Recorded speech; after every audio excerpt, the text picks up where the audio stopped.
and tonight is the first of that.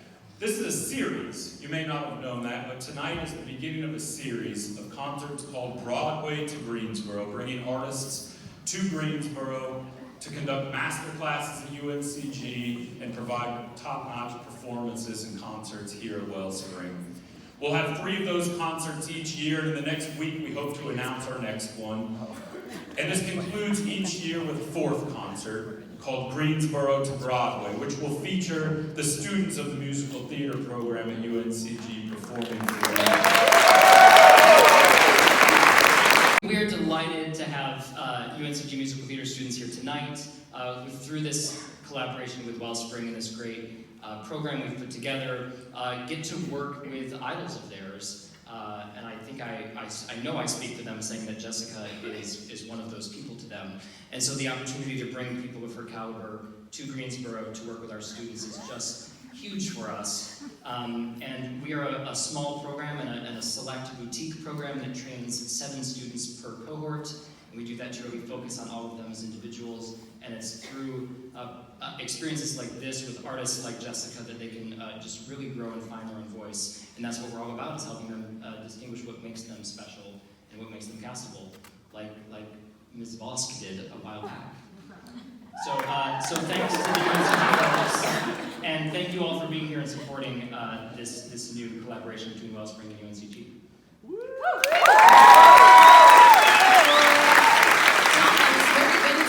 Succinct, I was going for that, yeah. One of the things that I talked to the students about yesterday was digging right into a song and being vulnerable. And I've not done this song live yet, but it is from one of my favorite musicals playing on Broadway right now. And I figured this is as good a time as any because I should practice what I preach and sing something I've never sung before, right?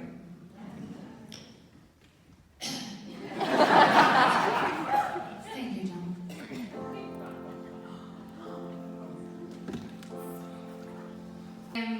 I've been through a lot of hills and valleys, peaks and valleys. I have been through a lot of tough stuff in my life, which I'm sure we all have. And part of my connection and why I love to work with students and why I love to come down and teach master classes and talk to huge groups of people and do concerts like this is because I believe there's a lot of stories to tell. And I believe that there's no one path to get to where you think you're supposed to go. And I'm living proof. I am a testament that I've had like 9 lives in the world of who is Jessica Vosk. And I'm very proudly able to say that I can live my dream now because of what it is that I went through. So that's why I'm so proud and honored to be here tonight with all of you and to have my amazing friend Dominic Amendum on the keys.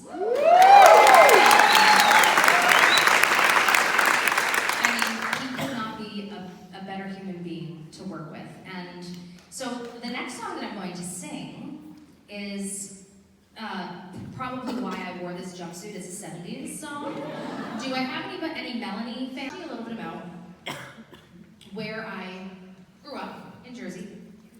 And when I grew up, I did a lot of community theater.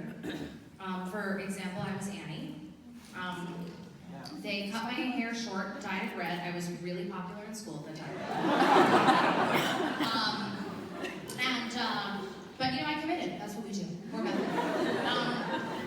I also was a lost boy in Peter Pan. You're welcome. I played a lion that also turned themselves into a garbage pail in a show called Really Rosie. And you know, the roles kept getting larger for me as I went. By the time I got to high school, I wanted to be a musical theater performer. So I did all the high school musicals, freshman, sophomore, junior, and senior year. And I thought, oh my God, this is it. I'm gonna go to school for musical theater. So I auditioned and I got into the Hart School of Music at the University of Hartford. And I went there to study musical theater. And I got there, and it wasn't for me.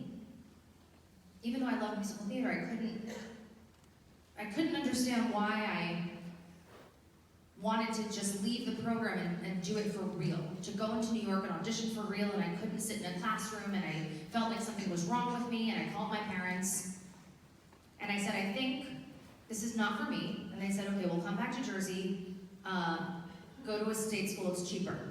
So that's what I did. And also the other caveat with that was to pick a different major, which could not be musical theater or theater. So I went to school for business. Bet you didn't know that. Went to school for business, graduated, well, almost graduated. Got to my senior year, no, I graduated. I'm letting you know that before I graduated, I got a job in Manhattan at an investor relations firm on 42nd and 3rd in the Daily News building. I thought I was really cool. I wore suits. I got a little dictionary of investment terms. I had to go and study stocks and bonds and Bloomberg terminals and what IPOing is. We all know, we're all finance people here. Right, Tom? Me too. So that's what I did for 2.5 years of my life. And I was really good at it. And I had clients, and I would travel all over the world, and I had clients in Portugal, and clients in San Francisco, and clients in Texas. And I thought that was it. I thought that was like the stable life, the life to have. I made my parents really proud. And at the same time, it was like being trapped. And you're not sure why, and you feel stressed, and it's like you're like paying a fee to the devil because you're feeling where you're supposed to be. And it makes you feel totally off, and it makes you feel a little bit crazy and weird. And before I get to the turning point in my life, I thought that there was a song that really encompassed what it felt like to sit at a desk and not like it. Time for me to be okay to leave that job, and I thought, okay, I'm gonna trust the universe. I'm gonna leave this job. I called my parents. I told them I wasn't happy. My parents were like, no, do not leave the job. It was stable. And it was. But you know what? I did it anyway. And it was not easy, and it was completely scary. But I've never been more glad to make a decision in my whole life. It was my very first Broadway show. I was a swing on the show, which means that you are not on stage, but you cover about 6 characters in the show. You have to know all of them, backwards and forwards. Guess who sucks at that job?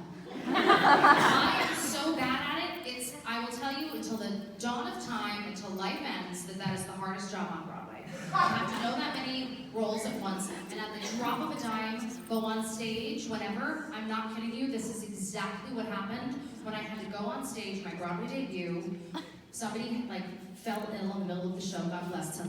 But this is exactly what happened when I went on stage, and when I tell you what happened afterwards, you'll know why. Ready?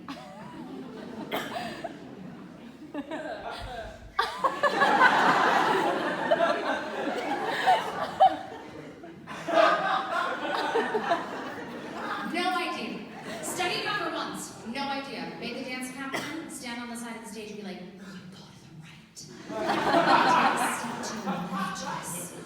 So then I learned I couldn't do that anymore.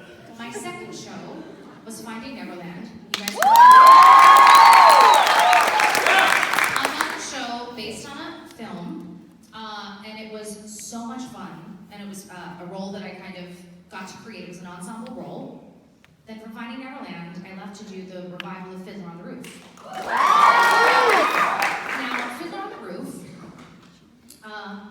I believe you've heard of it. Another one, it's one of the most glorious musicals of all time. We all know the music of Fiddler on the Roof, Matchmaker, Matchmaker. We all know the wedding song. I played Fruma Sarah,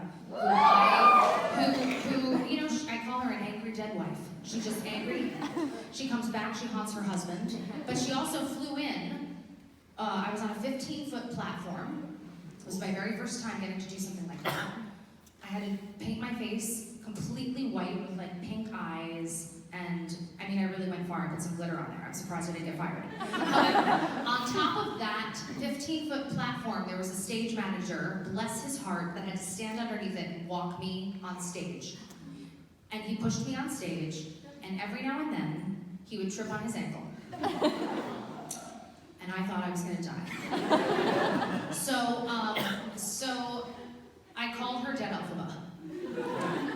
And who knew that the next call that came in would be, can you audition for Alphaba on tour?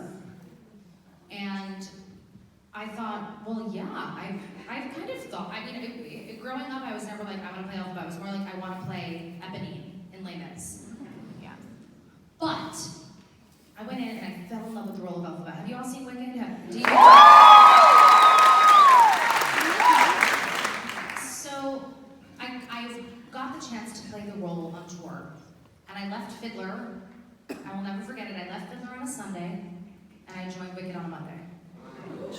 It was intense. You have to look great. You learn how to do it all. You're wearing a 40-pound dress. How are you supposed to be on stage for like 2.5 hours with no bathroom?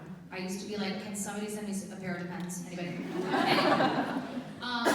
And it was one of the most strengthening experiences I've ever had on the road. I traveled to so many different states. I got to see so many different ways that people enjoyed their time, spent their time. My opening night was in South Bend, Indiana. It was amazing for 13 months on tour. Took a little break. I got to play it for the 15th anniversary on Broadway last year. It was amazing. It was such an honor to do something on the 15th anniversary. We had a blast. But it's also one of the most difficult things, probably the most difficult thing that I have ever done or will ever do when it comes to playing a Broadway role. You really learn, your strength gets tested, and just when you think you're too tired, you realize that you're not, and that you still have something in you, so you still have a little bit of gas in the tank, because there are people sitting out in the audience who have never seen this show before. And it's your job. The reason I got into Broadway was not for the glitz and glamour. It was not for sitting in front of a makeup mirror and looking at myself in the mirror. I love to do it though. I'm not a narcissist. But I do it because of the people coming to see the shows. If I can change somebody's life in 5 minutes in a scene with a song, then that means something to me. And when somebody can come up to me at a stage door and say, you saved my life tonight. Or, wow, it's so cathartic, I lost somebody and this made me feel so much better. That's why I do it. And I feel like as performers, we have the opportunity, as artists, we have the opportunity to help heal people, even when they don't know that they're being healed, and they walk out feeling a little bit lighter. And if I could be one part of that for someone,